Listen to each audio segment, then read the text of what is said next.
Galaxy Z Fold 7, foldable yang secara spek paling mediocre di antara foldable yang mulai banyak di market Indonesia. Tapi puluhan kali lebih laku daripada foldable lain pesaingnya. Kok bisa ya? Yo guys, ini adalah Samsung Galaxy Z Fold 7.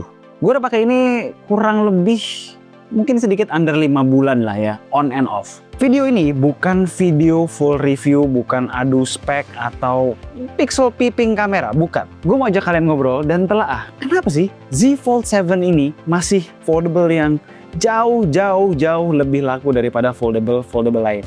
Padahal harganya ya lo tau sendirilah mahalnya seberapa, dan udah gitu kompetitor banyak yang speknya tuh lebih gila. Hampir 5 bulan pakai ini gue udah tahu jawabannya, dan jawabannya itu bisa bikin para tech enthusiast gatal. Let's go. Gue langsung to the point aja. Kenapa orang beli HP ini? Simple. Alasan pertama, prestige and design.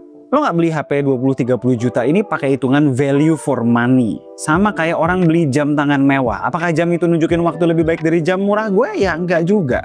Tapi feel-nya tuh beda aja ketika menggunakannya. Dan Fold 7 ini adalah puncak dari statement tersebut. Build quality-nya tuh premium banget. Coba lo pegang naked deh, jangan pakai case gitu. Atau minimal kalau mau pakai case tuh yang setipis ini. Ini case-nya merek Pitaka, by the way. Asli bagus banget.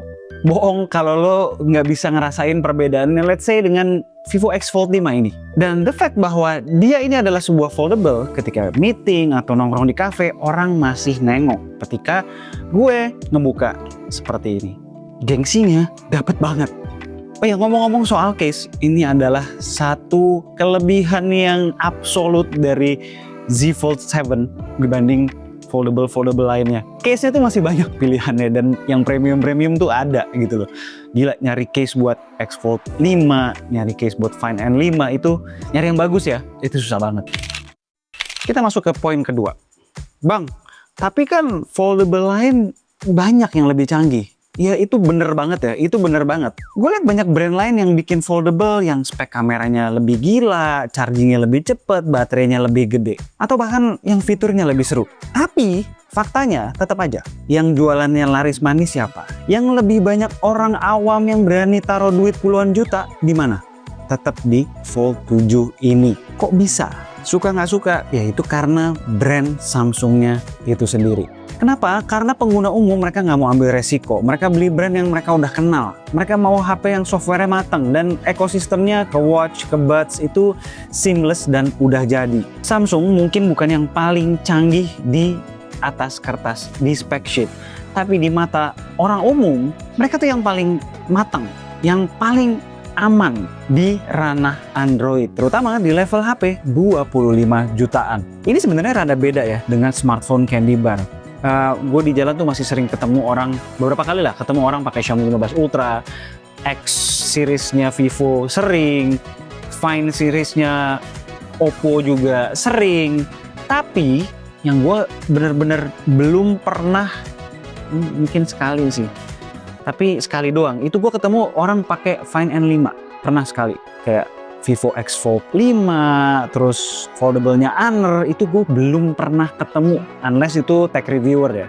Apa coba artinya? Brand-brand lain tersebut masih harus build brandingnya dan trust di kalangan umum, bukan cuma di kalangan tech enthusiast saja, especially buat jualan foldable. Nah, kalau ditanya siapa yang kira-kira bisa ngalahin si Samsung dalam ranah foldable, ngalahin dalam arti kata tuh ngalahin penetrasinya ke masyarakat luas. Siapa lagi kalau bukan Apple? Apple dengan foldable-nya yang udah berapa tahun terakhir masih ngawang-ngawang dan jadi rumor abadi. Kebayang dong betapa relanya orang keluar duit 30-40 juta maybe buat sebuah foldable dengan lambang atau logo Apple keroak di belakang. Terdengar sedih memang, tapi itulah the power of brand.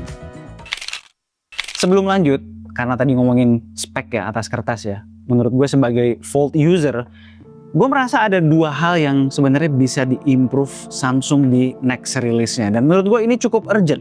Dan perlu di-note improvementnya tanpa mengorbankan segala kenyamanan yang udah dipunyai oleh Fold 7 ya.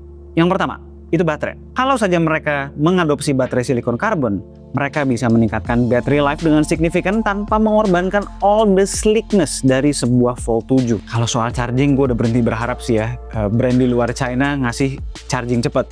Hal kedua adalah kamera. Bukan setup kamera overall, tapi minimal itu lensa 10 megapiksel yang udah ketinggalan zaman banget diganti. Karena hasilnya tuh bener-bener bare minimum banget di good light, apalagi di low light.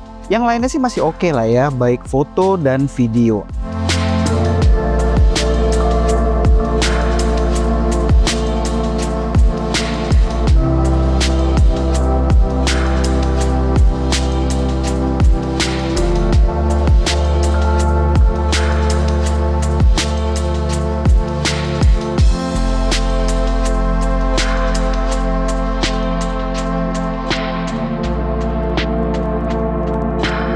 Apalagi buat video, si Fold 7 ini menurut gue masih mumpuni banget, apalagi buat diajak vlogging pas lagi jalan-jalan gitu, itu asik banget deh.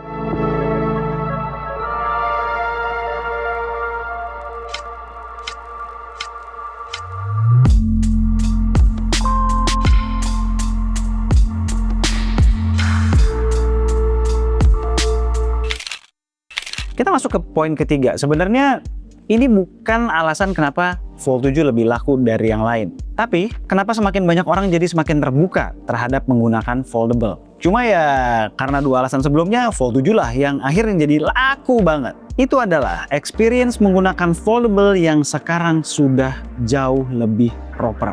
Gini, dulu pakai Fold tuh rasanya repot. Layar depannya sempit, HP-nya tebel banget kayak batu bata, kita dipaksa buat buka layar dalam terus-terusan dan itu annoying. Di Fold 7 dan banyak foldable lain sebetulnya, itu udah nggak lagi. Layar depannya nih rasionya udah normal ya, 21:9. Udah perfect buat 80% kerjaan gue dan yakin banyak orang. Balas WA, cek email, scrolling IG, semua nyaman tuh di depan. Gue nggak merasa tersiksa pakai layar depannya. Gue baru buka layar dalamnya ketika gue mau, bukan harus. Buat pengguna umum ini penting. HP-nya lah yang harus adaptasi ke usage mereka, bukan mereka, user yang adaptasi ke HP. Oke, kira-kira gitulah ya obrolan singkat kita hari ini. Dan kalau ditanya, menurut gue setelah 4-5 bulan menggunakannya, apakah Fold 7 ini worth it? Menurut gue, kalau lo seorang tech enthusiast yang nyari spek terbaik per rupiah seperti di HP-HP Xiaomi, Poco, atau kamera terbaik kayak di X300 Pro, skip aja. Ini bukan buat lo. Masih banyak kekurangannya dibandingkan dengan smartphone kayak tadi gue sebutin. Tapi kalau lo adalah seorang yang mungkin udah mapan, lo butuh statement di tangan lo suka barang premium, tapi lo juga mau fungsi lebih dari sekedar HP biasa, Fold 7 ini, this is it. Ini adalah foldable yang benar-benar siap buat mainstream. Kalau tadi yang ditanya adalah worth it atau enggak, gue jadi kepikiran sesuatu nih. iPhone Air, harganya 21 juta. Tujuannya apa? Tipis, premium, udah, gak jelas juntrungannya apa. Nah, Fold 7 ini di marketplace online, itu harganya starting di 22 juta sekarang. Beda sejuta doang. Lo mau ngomongin tipis? Ini pasti buka ya tipis juga. Lo mau ngomongin premium? Come on man, ini jelas jauh lebih premium lah daripada sekedar iPhone Air doang. Prestige, Fold 7 juga menang. Malah kalau kalian pinter nyarinya, beli secondnya, which artinya kan baru second sekian bulan ya, itu worth it banget.